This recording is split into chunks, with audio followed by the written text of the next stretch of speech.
아저씨, 잠깐만 댈게요. 안 돼. 여긴 우리 주차 공간이야. 알겠는데요. 보시다시피 이 골목에 자리가 없잖아요. 그러니까 안 돼. 다른 데 찾아봐. 지금 나가시는 거 아니에요? 볼일 보고 금방 돌아올 거야. 그럼 그때까지만 주차할게요. 근처에 주차할 데가 없어서 그래요. 근처에 주차할 데가 많으면 내가 왜 안 비켜주겠어? 아저씨 나갔다 올 때 잠깐만 된다니까요. 내가 한두 번 당했는 줄 알아? 지난번에도 잠시 자리 비켜줬다가 얼마나 고생했는데 연락처도 안 적거나 전화도 안 받아. 전화 받고 온다는 사람이 30분 지나도 안 와. 내가 하도 당해서 안 속는다, 안 속아! 아저씨, 저 요 근처에 살아요. 전화 주시면 금방 뺄게요. 제가 금방 아이, 기스 안 된다니까. 이 아줌마 진짜 고집세네. 저 아줌마 아니거든요. 그리고 여기가 아저씨 땅도 아니잖아요. 그럼 아줌마 땅이야? 우린 여기 10년이 넘도록 주차했어. 10년이 넘도록 주차하면 아저씨 땅이 되는 거예요? 아이, 진짜 이 아줌마가 웃기는 아저씨가 말도 이야기 말도 있어, 안 돼. 정말. 이 아줌마 다 늦었어. 할말 여보, 어서 운전해. 시간 없으니까 그냥 가는데 여기에 주차하지 마. 알았어? 뭐요? 김집사, 이럴 시간 없다니까. 당신 오늘 교회에서 주차 봉사한다며. 나 예배 안내야. 그러니까 30분 일찍 가야 돼. 교회 다녀? 이 아줌마. 교회 봉사 시간에 늦으면 덕이 안 돼요. 일찍 가서 기도도 하고 그래야지. 어서 가자. 그래. 믿는 사람이 참아야지. 아줌마, 좋은 말 할 때 대지 마. 아이고. 알았어. 내가 더러워서 안 된다. 아니 믿는 사람들이 왜 저래?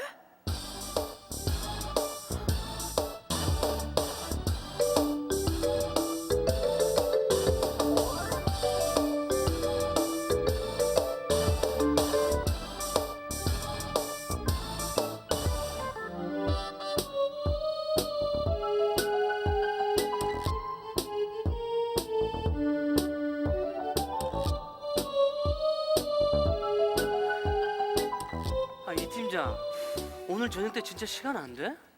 중요한 약속이 있어서 이 팀장은 꼭 일 많은 날 빠지더라. 죄송해요. 그래, 고참인 내가 다 해야지 뭐. 아, 그럼 오늘까지 주기로 한 분석 자료나 줘. 아직 못했는데. 무슨 소리야? 오늘까지 해오기로 했잖아. 내일 모레까지 부장님께 보고해야 돼. 미안. 내가 내일까지 꼭 해줄게. 아, 그럼 나 또 야근해야 되는데? 네, 전도사님. 네. 오늘 저녁에 신방이요? 선약이 있긴 한데요. 아니에요. 취소할 수 있는지 알아보고 다시 연락드릴게요. 예. 괜찮아요. 예, 이따 봬요. 네. 뭐야, 오늘 중요한 약속 있다며. 이것도 중요한 거라. 대박이다 진짜. 난 이해가 안 돼. 회사 일보다 교회 일이 더 중요하다는 거죠. 그렇다고 교회에서 월급을 주는 것도 아니잖아. 제 말이요, 제 말이. 어머, 이젠 존다 졸아. 요즘 특별 새벽 예배 기간이라고. 점심 먹고 3시면 저렇게 존다니까요. 그럼 점심시간에 자든가. 점심시간에 성경책 읽고 왜 근무시간에 자냐고. 야, 이 팀장! 네, 목사님. 목사님, 웃긴다, 웃겨, 진짜. 저 커피 한 잔 마시고 올게요. 곧 회의 시간이야. 어디 가? 피곤해. 믿음 생활은 저렇게 열심히 한 사람이. 회사 일은 왜 저래?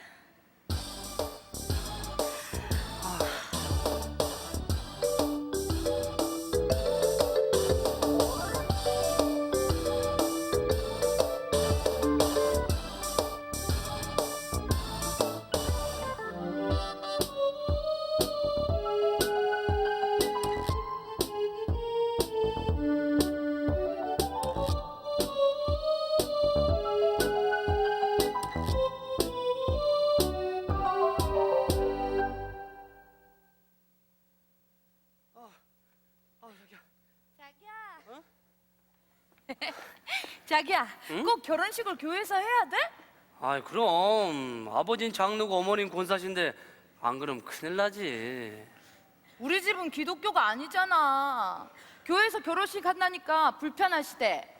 자기야, 그런 소리는 엄마 앞에서 절대로 하지 마. 괜히 했다가 괜히 신경 쓰이시잖아. 알지?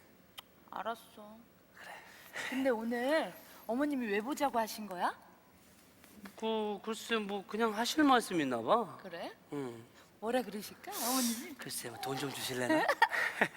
내가 좀 늦었지? 오셨어요? 교회 권사 예배가 늦어져서 미안하다 아가야. 아유, 아니에요, 어머니. 자 그럼 두 분 이야기 나누세요. 그럼 전 제 방에 가 있겠습니다. 그럴래? 예, 예. 그래, 그럼 그래. 예, 나누세요. 예. 앉아. 네.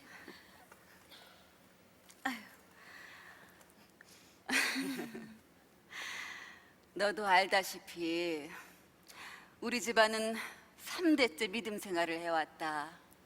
그러니까 믿지 않는 며느리는 생각조차 안 했어요. 하지만 우리 아들이 널 끔찍이 좋아하고 또 너도 결혼하면 열심히 신앙생활 하겠다고 약속을 했으니 우리 주님의 사랑으로 우리가 널 받아들인 거다. 잘 알아요, 어머님. 너에게 다른 거 바라는 거 없어요. 그저 우리 둘째하고 좋은 믿음의 가정 아주 잘 꾸려라. 너만 잘 믿으면 우리 집안 대대로 하나님께 큰 복 받을 거야. 제가 잘할게요. 아유, 그래. 그건 그렇고 이거 받아라. 이게 뭐예요?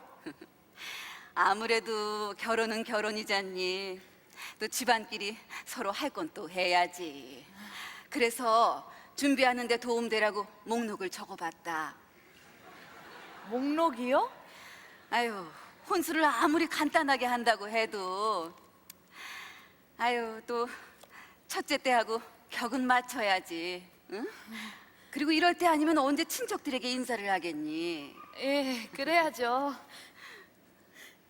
근데 이모, 고모들, 사촌들까지 다 해요? 아유, 기왕 하는 김에 하면 좋지 뭐.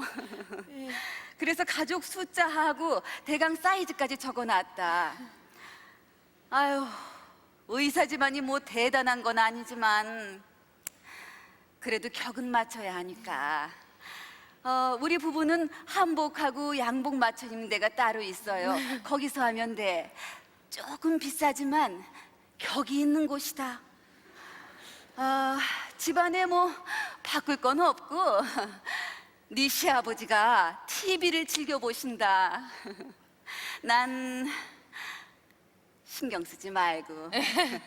네. 아유, 난 또 목사님하고 신방에 있어서 가봐야 돼. 아들한테 맛있는 거 사달라고 해. 난 신경 쓰지 말고. 다녀오세요. 아우, 차가 좀 오래돼서 그렇긴 하지만 절대 부담 갖지 마라. 네. 요즘 새로 나온 뭐가 좋다고 하던데. 아유, 내 차도 아직은 쓸만해. 부담 갖지 마. 아들, 엄마 간다. 엄마 벌써 가시게요? 오늘 교회 신방이 있댔죠? 네, 그럼 다녀오세요. 그래. 예. 너무 신경 쓰지 마. 아우, 차가 시동이 잘 안 걸려. 아이고, 다녀오세요. 당신 뭐야? 왜? 믿음만 본다며. 믿음만 본다며. 믿음? 근데 왜?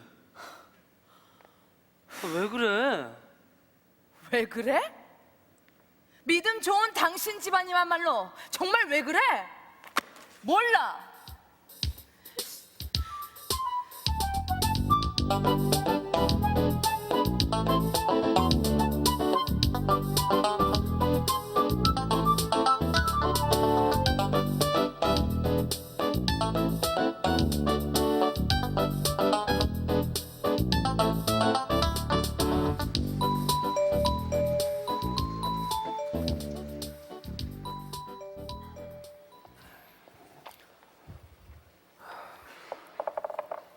정말 왜들 그러십니까? 물론 조금 과장된 면도 있지만 우리가 조금 전에 본 내용들은 또 그렇게 아주 과장돼서 현실성이 없는 얘기만은 아닌 우리가 살고 있는 상황 속에서 가끔씩 경험하고 또 아마 여기 계신 분들도 어쩌면 일부 경험했거나 또는 저 역할을 잘 소화해내셨던 경험이 있는 그런 분들이 계실지 모르겠어요. 우리 한국에서 살면서 그리스도에 살면서 당황스러운 일들을 참 많이 겪습니다. 우리 일상생활 속에서 우리 사무실에서 우리들의 모습 또 우리 동료 크리스찬들의 모습들이 교회는 참 열심인데 실제 일하는 면에 있어서는 좀 다른 모습, 게으르고 뭐 지치고 그렇게 열심이지 않은 모습들 볼 때가 있고요. 또 골목에서 또 아파트에서 만나는 이웃들 성경책을 들고 있지만 우리가 좀 기대하지 않은 모습들이 나올 때가 있잖아요. 특별히 가장 마음을 상하게 하는 것은 결혼식 때 나타나는 여러 가지 모습들을 보면 믿음을 갖는다는 게 도대체 뭔가 이런 생각이 들 때가 있습니다. 뿐만 아니라 우리가 한국 사회에서 살아가게 될 때 한국 사회 속에서 여러 가지 굵직굵직한 사건들이 터지고 그런 사건이 터질 때 거기에 연루됐던 주요한 사람들이 또 교회 장로님들이거나 목사님들이라는 얘기를 들을 때는 또 우리도 굉장히 당황스러운 일들을 마음이 생길 때가 참 많습니다. 그뿐인가요? 또 우리 자신을 보면 우리 자신도 또 그렇게 우리가 믿는 것, 우리가 추구하는 것에 비해서는 우리의 삶 자체가, 우리의 인격 자체가 그것을 좀 따라가지 못하는, 사실 우리 자신도 또 그렇다는 것을 또 발견할 때가 있는 것이 사실입니다. 믿음은 좋은데 왜 그래? 라는 말이 우리들에게 가끔씩 나옵니다. 믿음은 좋은데 성격은 좀 이상해. 뭐 좀 더 심하게는 믿음은 좋은데 성질은 뭐 이런 표현도 하고요. 또 어떤 사람들은 믿음 생활을 잘한다는데 우리랑 똑같은 것 같아, 이런 말을 듣기도 합니다. 믿음은 좋은데 왜 저래? 오늘은 우리 교회 안에 있는 거짓말들 중에서 하나를 좀 다루려고 합니다. 이 말 중에 믿음이 좋다라고 하는 것이 도대체 무슨 의미로 쓰였는가에 대한 생각을 먼저 좀 해봐야 됩니다. 믿음이 좋다. 믿음이 좋다라고 하는 말에 대해서 좀 잘못된 이해를 가지고 있는 경우들이 참 많습니다. 첫 번째는 믿음이 좋다라는 것을 교회 생활이나 종교 생활을 많이 하는 것을 믿음이 좋다는 것으로 우리도 여기고 또 하나님만 믿지 않는 사람들도 그렇게 여기는 경향이 있습니다. 교회에서 봉사 많이 하고요, 교회 여러 가지 활동들에 빠짐없이 참여하고 교회 예배는 한 번도 걸리지 않는 이런 여러 가지 활동들을 잘하면 믿음이 좋은 것이다 라고 생각을 하죠. 또 헌금도 잘하고, 사실 자본주의 사회에서 헌금을 한다고 하는 일은 사실 작은 일이 아닙니다. 굉장히 큰 일인데 뭐 10분의 1씩 헌금을 하고 이런 것들을 보면 그건 믿음이 참 좋은 것이 아닌가 이런 생각이 들기도 합니다. 더군다나 어떤 때는 우리 직장 동료들 가운데 얼굴이 막 이렇게 작아지는 그런 걸 가끔 봐요. 어떤 때 금식도 막 합니다. 그죠? 금식하면 얼굴이 금방 작아집니다. 그죠? 금방 작아집니다. 물론 식사를 하면 금방 다시 원상태로 돌아가지만, 그래서 금식 같은 걸 한다거나 이런 여러 가지 종교적인 활동들을 하는 걸 보면 참으로 믿음이 있는 것 같다. 또 매일 아침마다 와서 성경책 읽고 뭐 점심시간에도 성경책 읽고 이러는 사람들을 보면 저 사람 참 믿음이 있구나 라는 생각을 우리 모두 다 하게 됩니다. 믿음이 좋다는 말에 우리가 좀 속고 있는 것 중에 하나는 믿음의 외형적인 표현에 너무 주의를 기울인다는 것이죠. 사실 믿음은 이런 외형적인 표현보다는 믿음의 내면적인 실상이 훨씬 중요한 것입니다. 하나님께서는 우리의 겉을 보시지 아니하시고 외모를 보지 않고 우리의 내면을 보신다고 성경에서는 수없이 반복해서 이야기하고 있는데, 우리는 껍데기, 형식을 보면서 그것이 믿음이 좋다라고 착각하는 경우들이 있습니다. 여러분, 일상생활 속에서도 빼어난 외모를 보고 결혼했는데 알고 보니까 그 여자의 건강이 너무너무 나쁘더라. 그래서 고생할 수 있습니다. 외모는 그 잠깐인데 사실 중요한 것은 내면적인 육체적인 건강, 굉장히 중요한 거죠. 외적으로 볼 때 좋은 직장 다니고 월급 잘 받는다고 해서 좋은 남편감이라고 생각하고 결혼했는데 결혼해 보니까 성격적으로 심각한 문제가 있다. 이런 것을 발견하는 것은 우리 일상생활에서 비일비재한 것입니다. 신앙이 아니라 할지라도 우리가 일상생활에서 조금만 지혜로워진다면 껍데기가 아니라 그 껍데기 안에 있는 내면을 들여다보는 것이 지혜로운 것입니다. 하물며 영적인 문제를 다루고 영적인 하나님을 추구한다고 할 경우에 우리의 믿음 생활에 껍데기를 더 보고 그 내면의 실상을 보지 않는다면 그것은 잘못된 믿음에 대한 생각이겠죠. 그렇다면 그것은 믿음이 좋은 것이라고 보기보다는 껍데기를 좀 화려하게 치장한 것 정도로 볼 수 있겠죠. 믿음이 좋다라는 말 중에 또 하나는 말로 고백하는 내용으로 믿음이 좋다고 얘기를 합니다. 사실 기독교는 말로 고백하는 것을 굉장히 중요하게 여깁니다. 왜냐하면 마음속으로 확실한 것을 마음에만 간직하고 있으면 안 된다고 생각해서 그렇습니다. 내면에 있는 것은 반드시 겉으로 표현되어야 한다라고 하는 것이 기독교 신학의 핵심적인 내용입니다. 그래서 우리가 하나님을 믿게 되면 내가 하나님을 믿습니다, 내가 하나님을 이제 믿고 따르겠습니다 라고 입으로 고백하도록 격려합니다. 또 우리는 기도함으로써 우리의 믿음을 표현하고 찬양을 통해서 우리의 믿음을 노래하기도 합니다. 그래서 우리 기독교는 어떤 면에서 굉장히 표현력이 강한 종교입니다. 그래서 우리 내면에 있는 내용들을 겉으로 표현하는 것이 중요한 일입니다. 근데 문제는 겉으로 표현하는 것이 내면에서 아직 연글지 않은 상태에서, 아직 심화되고 내면화되지 않은 상태에서 표현만 있을 수 있는 위험성이 굉장히 많습니다. 말로 표현하는 것은 믿음이 시작되는 시점입니다. 우리 내면에 변화가 생겨서 이제 이러한 변화가 시작됐습니다 하고 말하는 마음의 표현이고 그 시점이에요. 중요한 것은 이 믿음이 성장하여서 변화된 삶을 사는 데까지 이르는 것이 더 중요합니다. 말로 고백하는 것이 중요하지 않다는 것이 아닙니다. 중요합니다. 중요한 출발점이지만 거기에 머문다면 그것은 열매가 맺히지 않은 상태에서 씨앗만 보고 있는 모습입니다. 씨앗은 굉장히 중요하죠. 씨앗 속에서 엄청난 생명력이 숨겨져 있죠. 그러나 씨앗을 보았다고 해서 우리가 열매의 유익을 볼 수 있는 것은 아닙니다. 신앙은 씨앗과 같아서 그 생명력을 가지고 있지만, 말로 고백할 때 시작된 것이지만 그것은 반드시 열매로 나타날 때 그 씨앗이 살아있는 씨앗이라고 우리는 생각할 수 있는 것이죠. 뿐만 아니라 어떤 사람들은 믿음이 좋다라고 하는 것을 과거의 어떤 경험에서 찾기도 합니다. 많은 사람들이 요즘 내가 좀 신앙생활 좀 어렵게 하지만, 좀 별로 안 좋지만, 요즘 내가 하나님과 특별한 관계도 없지만 그래도 내가 그렇게 믿음이 아주 없진 않지, 이런 생각을 하는 사람들이 있습니다. 또 다른 사람들을 보면서 저 사람은 저런저러한 것을 보면, 과거에 저런 사람의 행적과 성취한 것들을 보면 믿음이 있는 게 틀림없어, 이렇게 생각을 하기도 합니다. 자신의 과거의 영적인 체험, 과거의 어떤 종교적인 생활, 어떤 활동들, 이런 것들이 있었기 때문에 오늘도 나는 믿음이 괜찮다고 생각합니다. 또는 한국 교회에서도 이게 좀 벗어날 수 없는 일인데 학위를 가지고 있으면 훌륭한 목사인 것처럼 생각하는 것도 또한 그 모습 중에 하나입니다. 어떤 학위를 가졌으면, 그래서 목사님들 중에서 자꾸 학위를 따려고 애를 쓰는 분들도 계십니다. 그럼 그런 학위를 가진 걸 보니 그럼 성경도 많이 알고 영성도 깊고 그러지 않겠는가 라는 생각을 합니다. 과거의 경력이 참 좋으니 이런 경력을 보면 저 사람이 믿음이 좋은 것이 아닌가.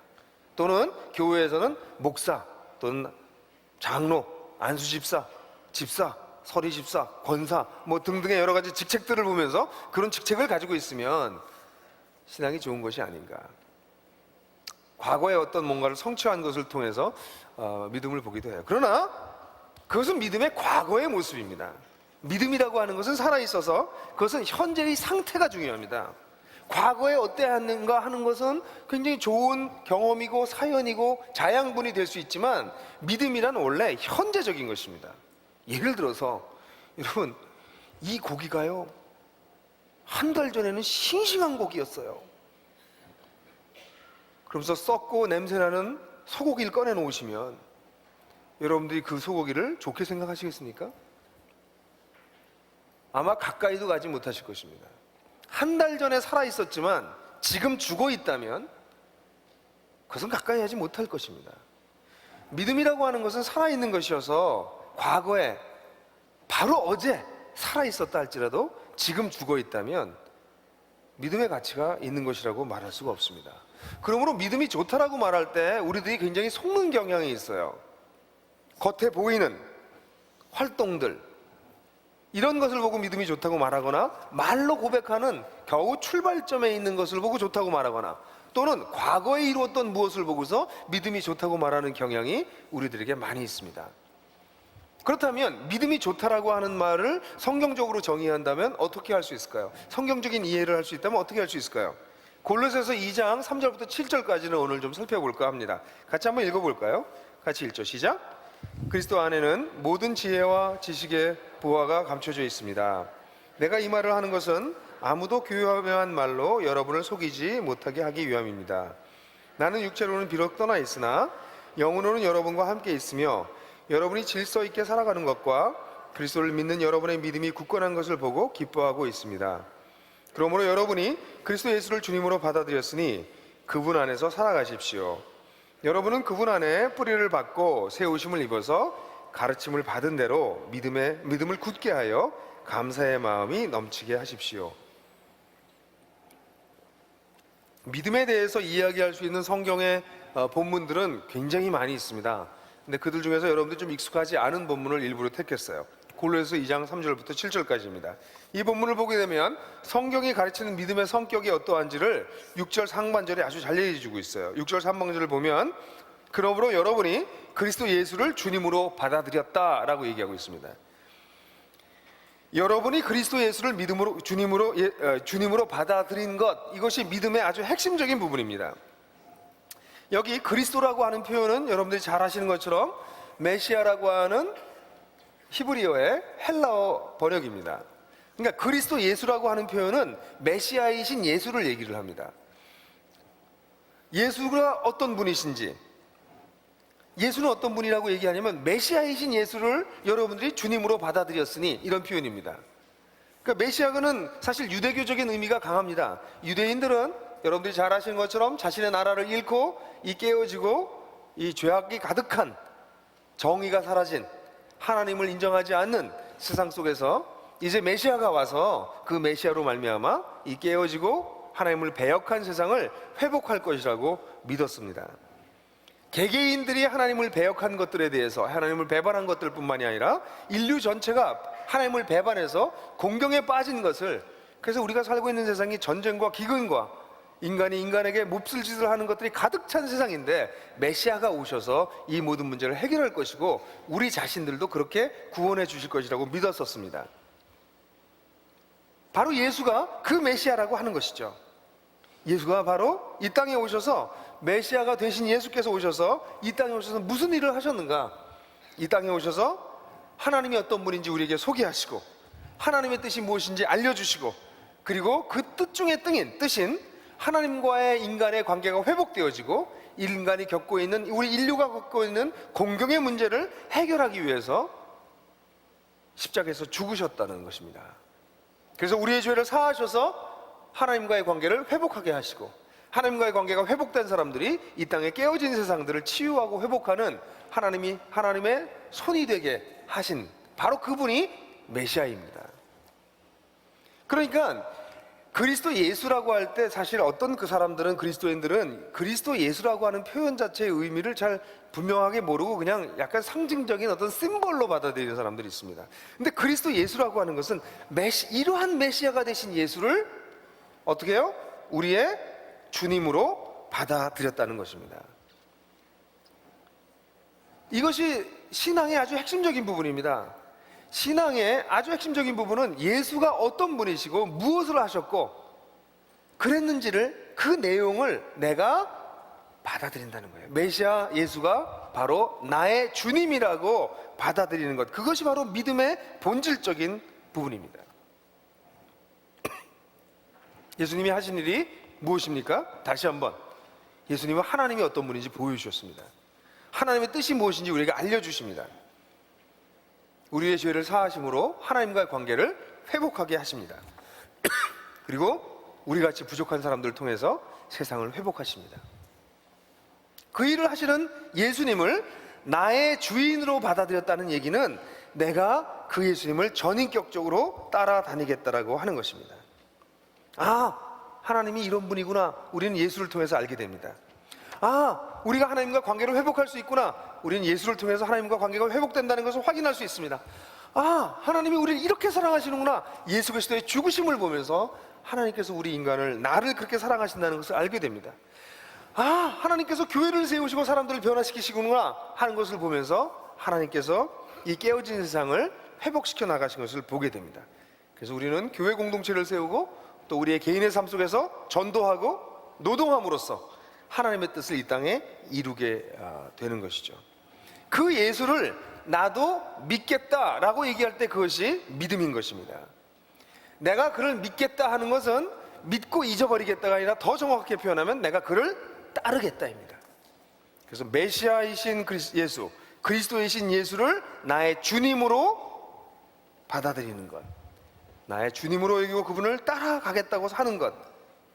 그래서 우리 믿음의 아주 본질적인 것이, 우리가 이 거짓말실에서 계속해서 얘기하고 있지만, 내가 믿고 싶은 것을 믿는 것이 믿음이 아니라, 또 복받기 위해서 믿는 것이 아니라, 믿고 열심히 기도해서 믿는 것이 아니라, 하나님께서 행하셨던 놀라운 일들, 예수 그리스도 안에서 행하셨던 놀라운 일들을 내가 받아들이는 것입니다. 그리고 그분을 따라가는 것입니다. 그것이 성경이 가르치는 믿음의 아주 본질적인 성격입니다. 그런데 이 믿음은 성장해 나가는 방식이 있습니다. 6절 하반절 보면은 이렇게 표현하고 있어요. 그리스도 예수를 주님으로 받아들였으니 그분 안에서 살아가십시오, 이렇게 얘기합니다. 이게 걸어간다는 표현으로도 번역할 수 있는 번역인데요, 그분 안에서 살라고, 믿음을 예수님을 주인으로 받아들였으면 이제는 걸어가라고, 움직이라고, 살라고 얘기하고 있습니다. 믿음은 움직이는 것입니다. 믿음은 동사입니다. 믿음은 과거에 있었던 어떤 위치나 어떤 단계나 경험이나 이런 것이 아니라 지금 현재 움직이고 있는, 살아있는 것입니다. 그런데 여기 재미있는 것은 뭐라고 표현하고 있냐면 살아가는 것인데, 이렇게 살아있는 것인데 어디에서? 그분 안에서, 이렇게 얘기하고 있습니다. 그분 안에서 살아가라는 것입니다. 여러분, 믿음은요 성장해 나가는 것인데 어떻게 성장하는 거냐면 그분 안에서 성장하는 것입니다. 그리스도이신 예수 안에서 성장해 나가는 것이에요. 근데요 3절에 보세요. 3절에 바울은 그분을 어떻게 표현하고 있나요? 그리스도 안에는 모든 지혜와 지식의 보화가 감추어져 있습니다. 여러분, 예수 그리스도 안에 모든 지혜와 지식의 보화가 감추어져 있다고 성경에서 얘기하고 있습니다. 우리의 믿음이 자라가고 있는가 자라가고 있지 않는가는 내가 이 지혜와 지식의 보화이신 예수 그리스도를 지금 알아가고 있고 누리고 있는가에 달려 있어요. 교회를 이렇게 나와서 예배를 드리는 것도, 우리가 성경을 읽는 것도 이 보화이며 보배이신 예수 그리스도를 알아가고자 해서입니다. 그분 안에서 우리가 살아갈 때 이런 놀라운 일들이 벌어지기 때문에 그래요. 7절 상반절에 보면 이것을 조금 더 깊게 표현하고 있습니다. 그분 안에 뿌리를 받고 세우심을 입고, 이렇게 표현합니다. 이것은 식물과 건축물을 상상하게 하는데요, 그 바로 우리의 지식과 무슨 모든 보배의 아주 중심이 되신 그분 안에 산다는 것은 뭐냐면 그 예수 그리스도에게 뿌리를 받고, 식물처럼 또 그 예수 그리스도 위에 세우심을 입고, 마치 건축물이 기초를 쌓아놓고 난 다음에 건물을 세우는 것처럼 우리 인생의 기초가 되어지셔서, 이런 표현을 얘기하고 있는 것이죠. 그리고 난 다음에 뭐라고 말하나요? 7절 하반절에 가르침을 받은 대로 믿음에서 든든해져서, 그런데 우리 번역을 그렇게 하면 더 좋을 것 같아요. 가르침을 받은 대로 믿음으로 든든해져서. 그 다음에 우리가 마치 육체가, 몸이 튼튼해지는 것처럼. 근데 튼튼해지는 게 뭐 때문에 튼튼해져요? 믿음으로. 뭐를 따라서? 당신이 여러분들이 배운 것을 따라서 믿음으로 든든해져서라고 얘기합니다. 여러분, 이런 것입니다. 우리는 예수 그리스도를 알아갈수록, 그분의 가르침을 받으면 받을수록 우리의 믿음이 든든해지고, 그래서 우리가 그분 안에 뿌리를 받고 기초를 든든히 세우고 그 위에 건물을 짓는 것과 같은 그런 경험을 하게 됩니다. 그분을 알아갈수록, 그분의 가르침을 받으면 받을수록, 그래서 그것을 믿음으로 우리가 받아들이면 받아들일수록 우리는 그러한 변화를 경험하는 것이죠. 그를 믿는 자답게 그에 걸맞게 살아가는 것이죠. 이렇게 표현할 수 있습니다. 알아간 만큼, 내가 예수 그리스도를 알아간 만큼 거기에 진실하게 반응하게 되는 것입니다. 그래서 신앙이라고 하는 것은 반응하는 것이고 살아있는 것입니다. 근데 이게 어떻게 살아있냐면 예수 그리스도에 대해서 알아가는 것이 새로워지고 깊어짐에 따라서 나의 반응이 계속 변하는 것이죠. 그를 알아가는 것이 커지고 깊어지면 믿음도 커지고 깊어집니다. 제가 이번 요 최근에 들어서 조금 제 인생을 돌아보는 그런 시간들을 좀 가질 수 있었어요. 그래서 사진도 좀 찾아서 좀 보고요, 아주 빛바랜 옛날 사진을 좀 찾아봤습니다. 그랬더니 1977년도 사진이 이렇게 나왔는데요, 사실 76년도 사진이 있었으면 했었어요. 근데 그건 찾지 못했어요. 76년도에 제가 회심을 했어요. 76년도에 그 회심할 때 찍었던 사진이 거의 없고, 77년도 그 다음에 고등학생 2학년이었는데 고등학교 2학년 때 수련회 가서 찍었던 사진이 이렇게 나오더라고요. 아주 잘생긴 친구가 하나 있더라고요. 예, 웃으시는군요. 근데 제가 그 고등학교 때 제가 예수님이 어떤 분이었는가 이렇게 생각해 보니까 전 예수님께 굉장히 감동을 받았는데 고등학교 때 제가 알았던 예수님은 그 전에 예수님은 별 의미가 없었습니다. 그냥 동화에 나오는 예수였어요. 그냥 크리스마스 때면 생각하는 아기 예수였습니다. 교회 가서 그냥 예수님 이름으로 기도합니다 할 때 등장하던 예수였습니다. 저한테 아무 개인적인 인격적 관계가 없었던 것이 중학교 때 예수님이었습니다. 근데 고등학교 때 예수님을 만나고 난 다음에 그 예수님은 저에게 저의 죄를 사해 주시는 분으로 다가오셨습니다.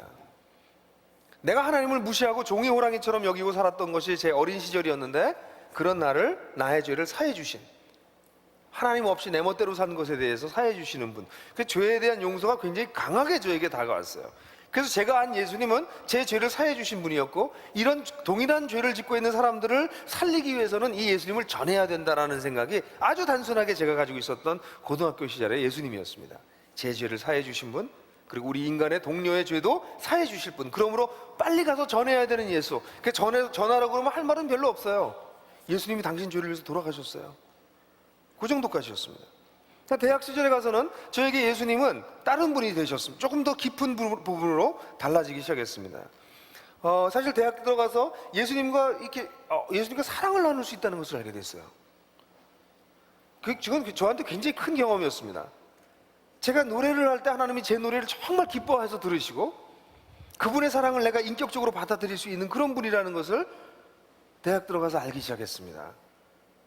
그뿐만 아니라 대학 시절에 저에게 굉장히 중요했던 예수님은 제가 가지고 있는 수많은 지적인 질문들에 대해서 대답해 주시는 예수님이셨습니다. 성경을 통해서 지적인 질문들에 대해서 대답해 주셨습니다. 그래서 예수님은, 제가 그때 알게 된 예수님은 이 예수님은 우리가 가지고 있는 아주 우리 존재와 관련된, 세상과 관련된 수많은 질문들에 대해서 아주 정확하게 답변을 해주시는 분이구나. 그 예수님을 알게 되니까 이제 제 친구들에게 예수님을 그냥 믿으라고, 네 죄를 사해 주신 분이라고만 얘기하는 것이 아니라 왜 이 깨어진 세상 속에서 어떻게 하나님께서 일하시는지에 대해서 조금 더 설명할 수 있게 됐던 것을 경험하게 돼요. 그리고 대학을 졸업하고 난 다음에 저는 선교단체에 선교사 비슷한 역할을 했습니다. 우리 그 캠퍼스 간사라고 선교사라고 불리는 간사 역할을 좀 했는데요. 그때는 청년들이 변화가 되더라고요. 실제로 물론 대학 때부터 변화되기 시작했지만 풀타임으로 일을 해보니까 더 의미 있는 그런 삶을 살았습니다. 사람들을 변화시키시는 예수님. 물론 그것은 제가 고등학교 때부터 경험한 예수님이지만 더 아주 본격적으로 사람들을 변화시키는 예수님에 대해서 알기 시작했어요. 뿐만 아니라 대학교 졸업할 때쯤부터 시작해서 간사 생활을 하는 동안 저에게 새로운 예수님을 알게 됐는데 그 예수님은 사회의 정의에 관심이 있으신 예수님이셨습니다. 가난한 자들에게 관심 있으신 예수님이었습니다. 아니, 더 정확하게 얘기하면 가난한 자들을 편애하시는 예수님이셨습니다. 그런 예수님을 알아가게 됐어요. 성경에서 보여지는 예수님이 저의 눈을 열기 시작했어요. 그래서 옛날에는 가난하고 약한 자들에 대해서 그냥 인류애적 사랑을 가지고 있었는데, 그냥 보편적으로 우리가 가난하고 약하고 힘든 자들은 다 마음이 가잖아요. 그냥 그 정도 마음이었는데 예수님이 그러시다는 것을 알게 되고 예수님의 관점으로 가난한 자에 대해서 보기 시작하게 됐어요. 그리고 제가 그 다음에 유학을 갔던 시절 동안은 예수님께서 교회를 세우시는 분이시라는 것을 깊이 깨닫게 됐습니다. 교회라고 하는 것이 예수님께서 세우시고 지금도 그 속에서 일하고 계시는, 지금도 예수님의 현존을 경험할 수 있는 것이 교회구나. 그리고 그 교회를 통해서 이 어그러지고 깨진 만물을 치유하고 회복하고 그 일을 위해서 쉬지도 않고 계시는 분이 예수님이구나 라는 것들을 알게 됐어요. 여러분, 저는 저의 아주 자전적인 얘기를 잠깐 들었는데 제 이야기가 정석은 절대 아닙니다. 사람들은 각기 다른 방향에서 예수를 알아가게 돼요. 근데 저는 지나온 한 36년 정도 되는 신앙생활을 이렇게 돌아보게 될 때 예수님이 저에게 계속해서 새로운 분으로, 더 깊이 있는 분으로, 더 온전한 분으로 저에게 다가왔던 것이 사실입니다. 예수님이 다가오신 것만큼 제가 그것을 따랐을 때 저의 믿음도 커져갔습니다. 저의 믿음도 자라갔다고 감히 말할 수 있습니다. 제가 믿으려고 애쓰는 것이 아니라 예수 그리스도를 알면 알수록 예수 그리스도에 대한 반응 때문에 제 믿음이 제 속에서 감히 깊어졌다고 말할 수 있는 것이죠. 여러분, 믿음이라고 하는 것은 성장해 나가는 방식이 있습니다. 그것은 예수가 누구신가에 대한 것을 알아가는 것에 대한 우리의 인격적 반응을 통해서 이루어지는 것입니다. 그냥 내가 믿어야지, 그래서 뭐 외우고 뭐 이렇게 해서 되는 것이 아니라, 아, 예수가 이런 분이시구나, 이런 분이셨구나 하고 내 눈이 열리면서 거기에 대한 인격적 반응이 일어날 때 그것이 바로 믿음이 되는 것입니다. 그렇기 때문에 믿음은 세 번째로 성장해 나가는 과정입니다. 믿음은 반드시 과정적인 것이라고 표현해야 됩니다. 우리가 모든 것을 다 알고 믿는 것이 아닙니다. 그러나 안 만큼 반응하는 것입니다.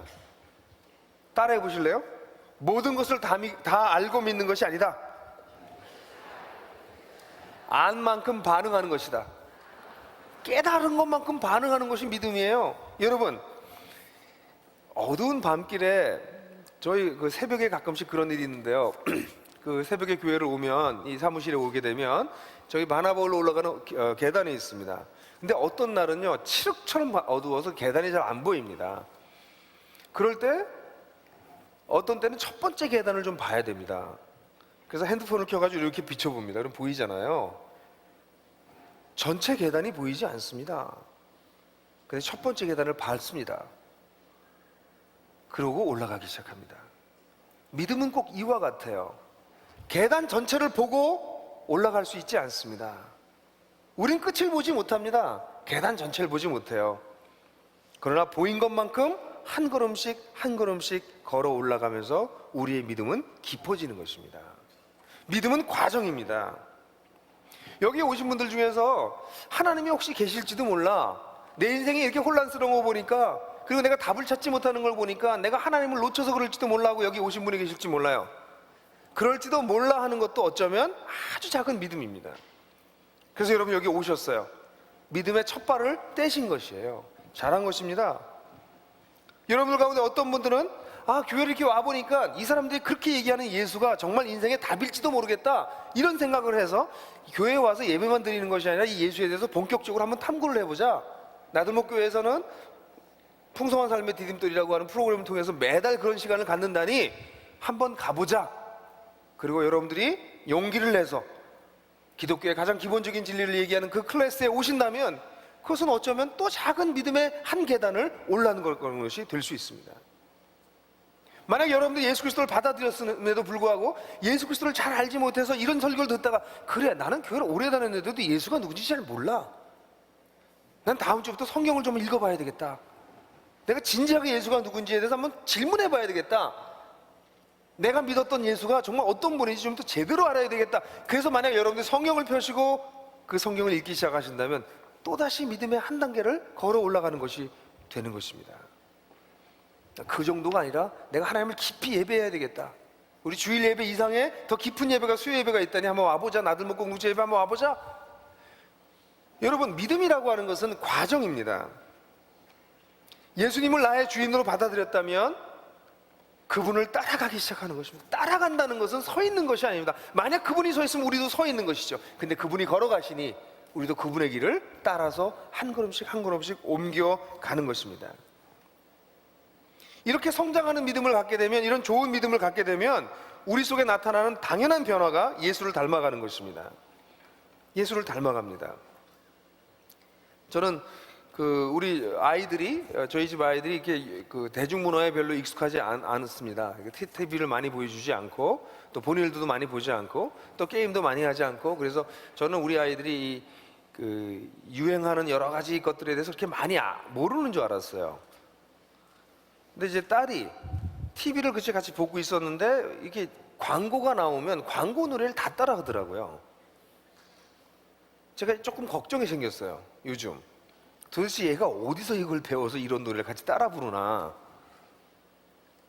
여러분, 자기가 좋아서 따라다니면 그렇게 됩니다.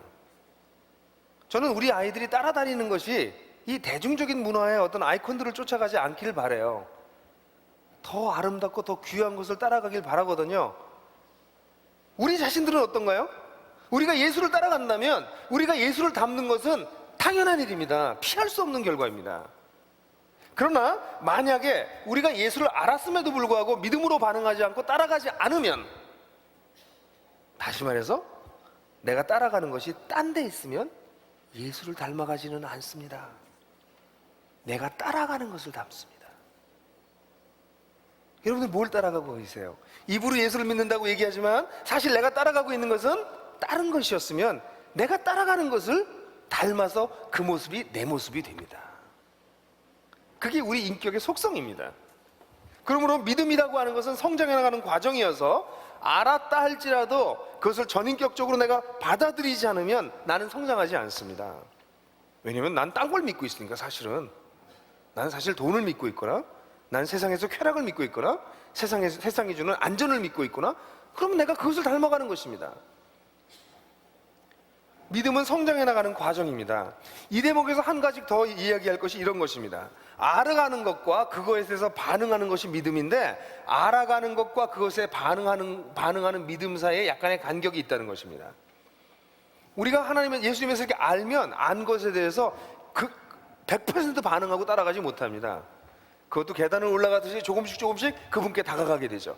그래서 우리가 알고 이해한 것과 우리가 실제로 사는 것 사이에는 약간의 간격들이 늘 존재합니다. 그래서 우리는 우리 주변의 사람들에게 나에 대해서 또 다른 사람들에 대해서 우리 좀 기다려줘야 됩니다. 그래서 사실은 믿음은 좋은데 왜 저래라고 하는 말이 틀린 말이긴 하지만 어떤 부분에서는 우리가 좀 이해해야 될 부분이 있습니다. 믿음이 좋아요. 그렇게 믿겠다고 고백했어요. 씨앗이 떨어졌어요. 그러나 아직 그 씨앗이 성장하지 않았어요. 시간이 필요합니다. 예수님에 대해서 새로운 어떤 시각을 갖게 됐습니다. 그러나 그 시각이 아직 나의 인격적 반응을 통해서 따라가는데 시간이 좀 더 남았습니다. 그래서 때때로는 사람들이 자기가 고백하고 믿고 있는 것보다 못 미치게 인생을 살고 있는 모습들을 우리는 늘 볼 수밖에 없어요. 약간의 간격은 있을 수밖에 없습니다. 그래서 내 자신에 대해서 너무 혹독하게 너는 하나님을 안다고 하면서 왜 하나도 안 변하니? 네가 아는 것만큼 왜 행하지 않니? 라고 우리 자신을 너무 괴롭힌다거나, 또는 더더욱 더 나아가서 다른 사람을 바라보면서 너는 믿는다 그러면서 왜 꼼짝도 안 움직여? 라고 정죄하지 말아야 됩니다.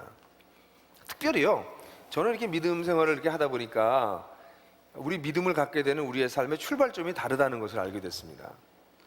어떤 사람은요, 예수님을 믿기 전에 이미 그의 성품이 예수님 비슷합니다.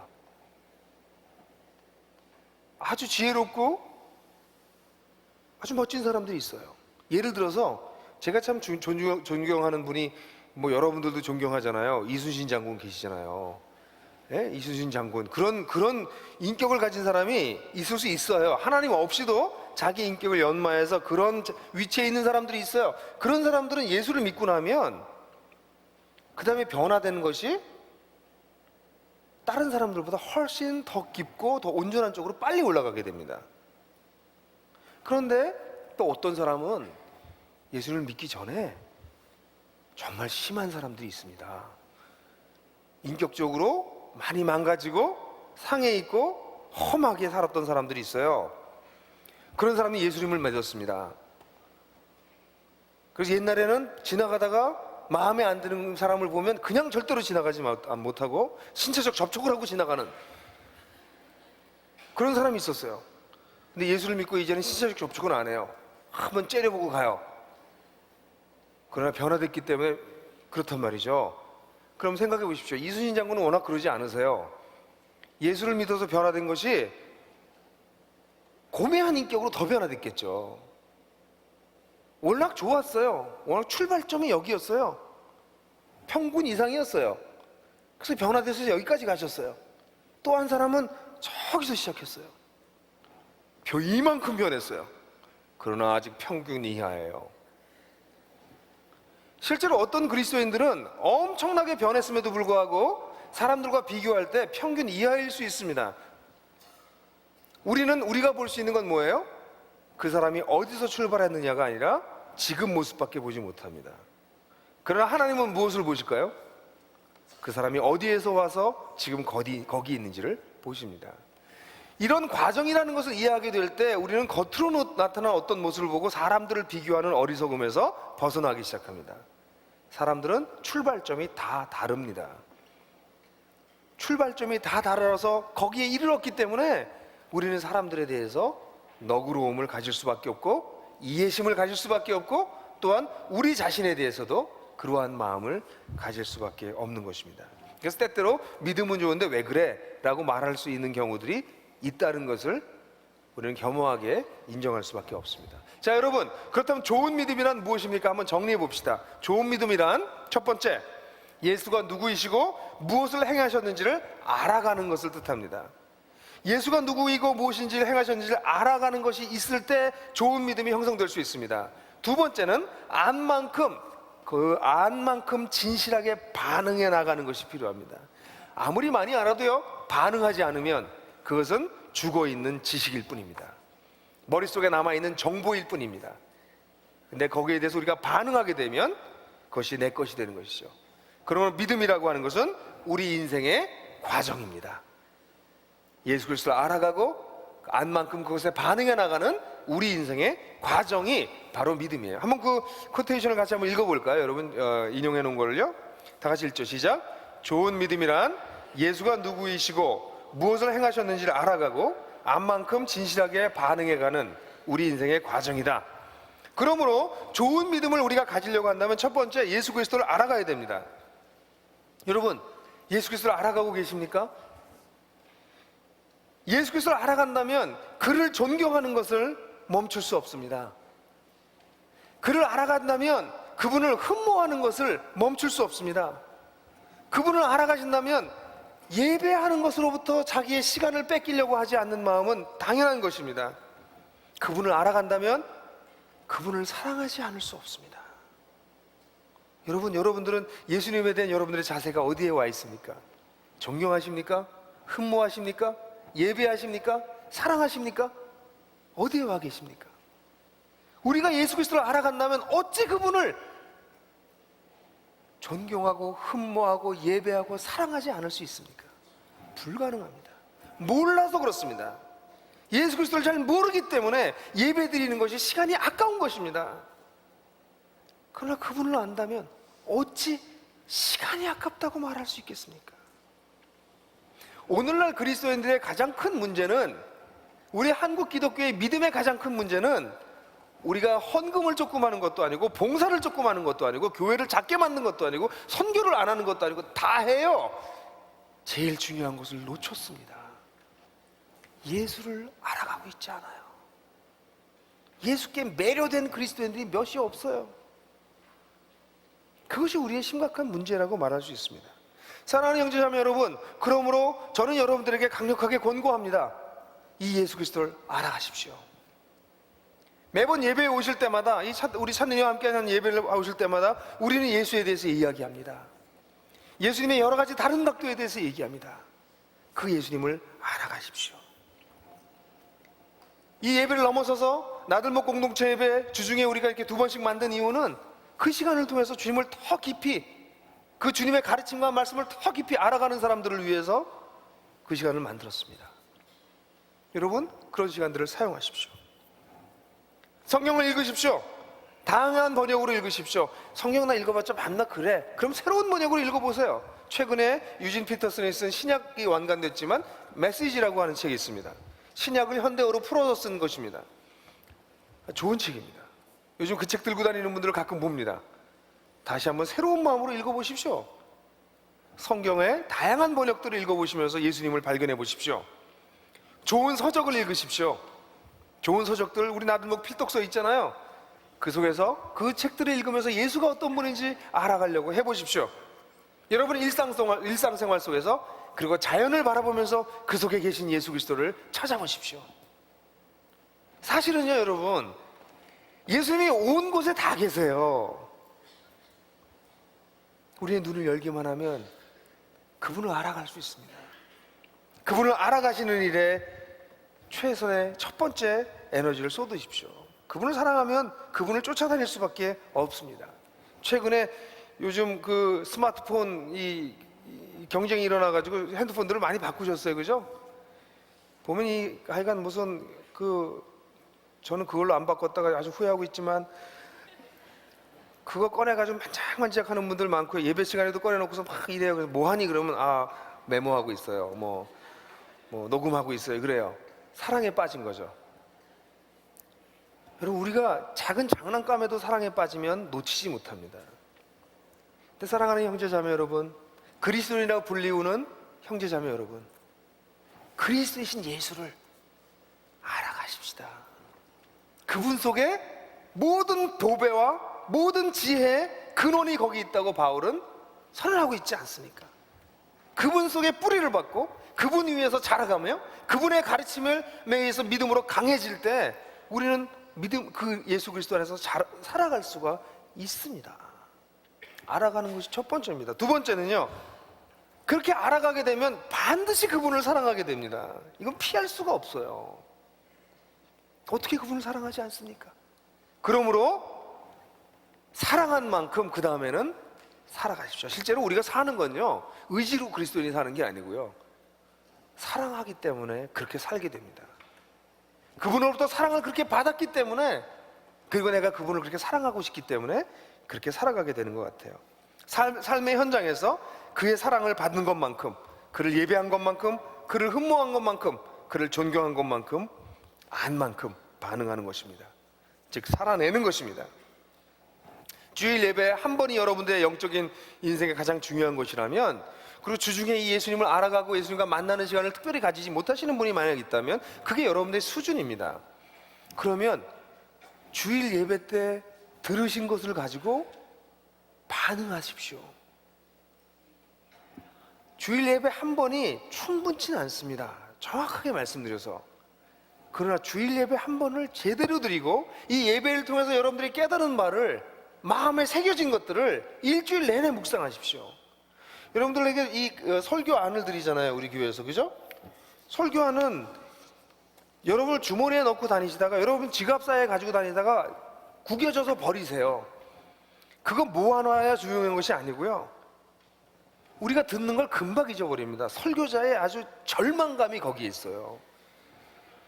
저는 그걸 알고 있어요. 제가 여러분들 설교한 거를요, 일주일 후에 90%를 여러분들 잊어버리십니다. 95%라고 얘기하지 않은 건 자존심 때문입니다. 여러분 다 잊어버리세요, 실제로. 그런데 어떤 사람들은 그것을 마음속에 새깁니다. 듣고 놔두면 다 없어지지만 그것을 반복해서 생각하고 듣고, 어떤 분은 다시 듣기도 하고 메모했던 것을 보기도 하고 관련된 성경을 묵상하기도 하면 그것은 자기에게 남기 시작합니다. 여러분, 일주일에 한 번이라도 이렇게 예배를 드리고 예배 드린 것을 가지고 사는 사람은 1년 52주가 지나고 나면 어떤 일이 벌어질 것 같으세요? 엄청난 변화가 일어나기 시작합니다. 그게 뭐예요? 반응한 것입니다. 내가 들은 것에 대해서, 내가 사로 깨달은 것에 대해서 반응한 것이에요. 여러분, 예수 그리스도를 많이 사랑하지 않으시더라도, 아직 그분에게 매료당해서 그분 정말 내가 너무 멋진 분인 것 같아, He's everything to me, 그가 나의 모든 것이 되셨습니다라고 아직 고백을 못 하시다 할지라도, 그분이 좀 대단한 분 같으면, 그분이 나에게 뭔가 인생의 의미를 주실 것 같으면 들은 것만큼 반응하세요. 일주일에 한 번이라도. 그래서 오늘 쓰셔서 주머니에 가지고 다니시다가 일주일 후에 해져서 버리세요. 그거 모아놓는다고 여러분들이 변하는 게 아니에요. 여러분, 반응하십시오. 그러나 아마 그렇게 성장하기 시작하면 여러분들 속에 놀라운 갈망이 생겨날 거예요. 나도 예수를 닮고 싶다. 나도 예수처럼 살고 싶다. 그런 갈망이 여러분들 속에 생기는 것을 발견하게 될 것입니다. 감히 내가, 아니 나도 그럴 수 있겠구나, 그런 놀라운 소망이 여러분들 가운데 생길 수가 있습니다. 여러분, 사랑한 것만큼 사라질 수 있습니다. 사랑하면 우리는 합니다. 사랑하면 우리는 합니다. 제가 제 아이들 어렸을 때 기저귀를 갈아줬던 걸 지금 생각하면 참 놀랍습니다. 자다가도 벌떡 일어나서 기저귀를 갈았어요.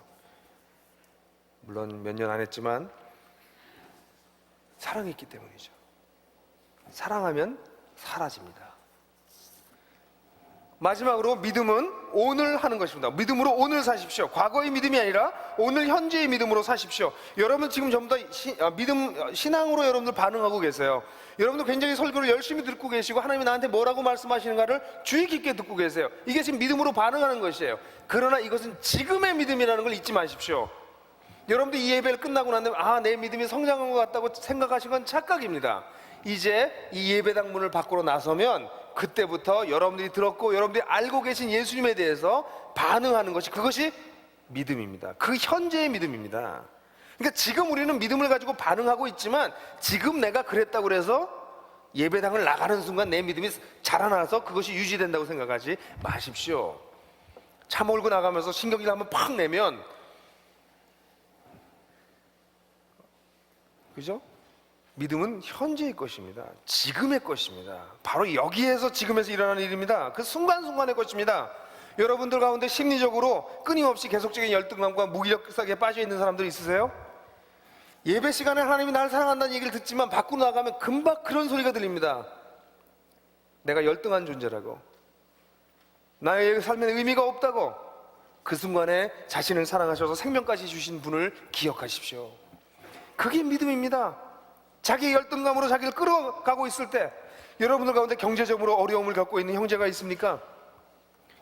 저는 우리 많은 형제들 가운데 경제적으로 어려움을 겪고 있는 형제들이 믿음으로 반응하시는 것을 보게 됩니다. 자기 배경과 자기 학력에 걸맞지 않아 보이는 일이지만 자기가 돌보는 사람들을 위해서, 자기가 부양하는 자들을 위해서 노동하는 것이 옳다고 생각해서 투잡을 뛰는 사람들을 봅니다. 그게 믿음의 반응입니다. 어떤 사람들은 움직이지 않습니다. 믿음이란 하나님께서 하시는 일을 기대하고 내가 할 수 있는 최선의 것을 하는 것을 뜻합니다. 가정적으로 깨어지거나 배신을 경험하고 있는 사람들이 있습니까?